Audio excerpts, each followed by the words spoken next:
Hello everyone. Let's read Chapter 5 Footprints Without Feet. Can a man become invisible? This is the story of a scientist who discovers how to make himself invisible.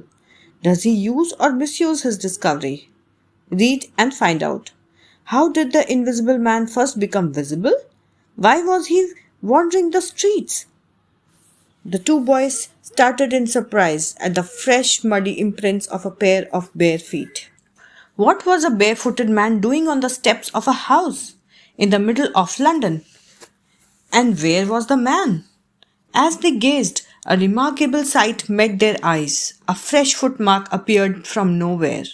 Further, footprints followed, one after another, descending the steps and progressing down the street. The boys followed, fascinated, until the muddy impressions became fainter and fainter, and at last disappeared altogether. The explanation of the mystery was really simple enough. The bewildered boys had been following a scientist who had just discovered how to make the human body transparent. Griffin, the scientist, had carried out experiment after experiment to prove that the human body could become invisible. Finally, he swallowed certain rare drugs and his body became as transparent as a sheet of glass, though it also remained as solid as glass. Brilliant scientist though he was, Griffin was rather a lawless person. His landlord disliked him and tried to eject him. In revenge, Griffin set fire to the house. To get away without being seen, he had to remove his clothes. Thus, it was that he became a homeless wanderer, without clothes, without money, and quite invisible, until he happened to step in some mud and left footprints as he walked. He escaped easily enough from the boys who followed his footprints in London, but his adventures were by no means over. He had chosen a bad time of the year to wander about London without clothes. It was midwinter. The air was bitterly cold and he could not do without clothes. Instead of walking about the streets, he decided to slip into a big London store for warmth.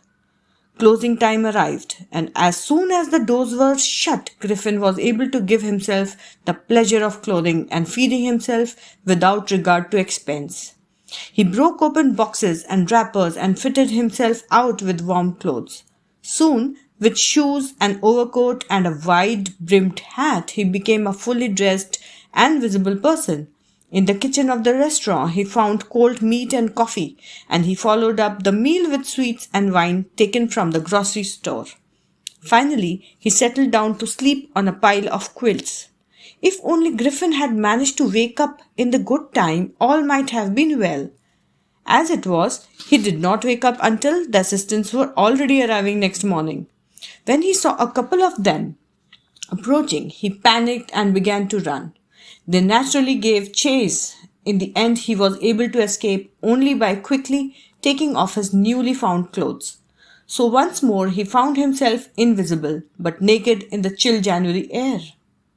This time he decided to try the stock of theoretical company in the hope of finding not only clothes but also something that would hide the empty space above his shoulders. Shivering with cold, he hurried to Drury Lane, the center of the theatre world. He soon found a suitable shop. He made his way invisible upstairs and came out as a little later wearing bandages round his forehead, dark glasses, false nose, big bushy side whiskers, and a large hat. To escape without being seen, he carelessly attacked the shopkeeper from behind, after which he robbed him of all the money he could find. Now, read and find out.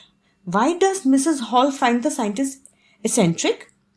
What curious episode occurs in the study? What other extraordinary things happen at the inn?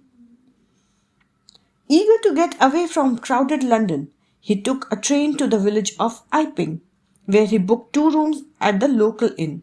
The arrival of a stranger at an inn in winter was in any case an unusual event.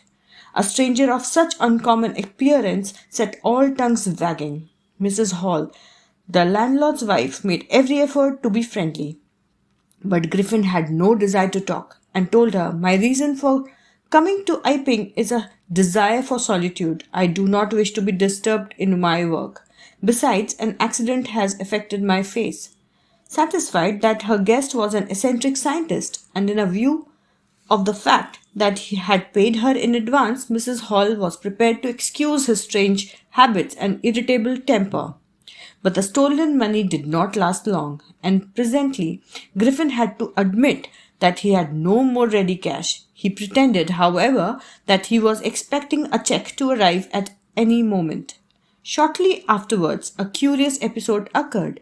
Very early in the morning, a clergyman and his wife were awakened by noises in the study. Creeping downstairs, they heard the chink of money being taken from the clergyman's desk. Without making any noise and with a poker grasped firmly in his hand, the clergyman flung open the door. Surrender! Then, his amazement, he realized that the room appeared to be empty. He and his wife looked under the desk and behind curtains and even up the chimney. There wasn't a sign of anybody. Yet, the desk had been opened and the housekeeping money was missing. Extraordinary affair, the clergyman kept saying for the rest of the day, but it was not as extraordinary as the behavior of Mrs. Hall's furniture a little later that morning. The landlord and his wife were up early and were surprised to see the scientist's door wide open. Usually it was shut and locked, and he was furious if anyone entered his room. The opportunity seemed too good to be missed. They peeped round the door, saw nobody, and decided to investigate. The bedclothes were cold, showing that the scientist must have been up for some time, and stranger still, the clothes and bandages that he always wore were lying about the room. All of a sudden, Mrs. Hall heard a sniff close to her ear. A moment later, the hat on the bedpost leapt up and dashed itself into her face. Then the bedroom chair became alive. Springing into the air, it charged straight at her, legs foremost. As she and her husband turned away in terror, the extraordinary chair pushed them both out of the room and then appeared to slam and lock the door after them. Mrs. Hall almost fell down the stairs in hysterics. She was convinced that the room was haunted by spirits and that the stranger had somehow caused these to enter into her furniture. My poor mother used to sit in that chair, she moaned. To think it should rise up against me now? The feeling among the neighbors was that the trouble was caused by witchcraft. But witchcraft or not, when news of the burglary at clergyman's home became known, the strange scientist was strongly suspected of having had a hand in it. Suspicion grew even stronger when he suddenly produced some ready cash, though he had admitted not long before that he had no money. The village constable was secretly sent for. Instead of waiting for the constable, Mrs. Hall went to the scientist, who had somehow mysteriously appeared from his empty bedroom. "I want to know what you have been doing to my chair upstairs," she demanded, "and I want to know how it is you came out of an empty room and how you entered a locked room." The scientist was always quick-tempered. Now he became furious. "You don't understand who or what I am?" he shouted. "Very well, I will show you." Suddenly he threw off bandages, whiskers, spectacles, and even nose. It took him only a minute to do this. The horrified people in the bar found themselves staring at a headless man. Mrs. Jeffers, the constable, now arrived and was quite surprised to find that he had to arrest a man without a head. But Jeffers was not easily prevented from doing his duty. If a magistrate's warrant ordered a person's arrest, then that person had to be arrested, with or without his head. There followed a remarkable scene as the policeman tried to get hold of a man who was becoming more and more invisible as he threw off one garment after another.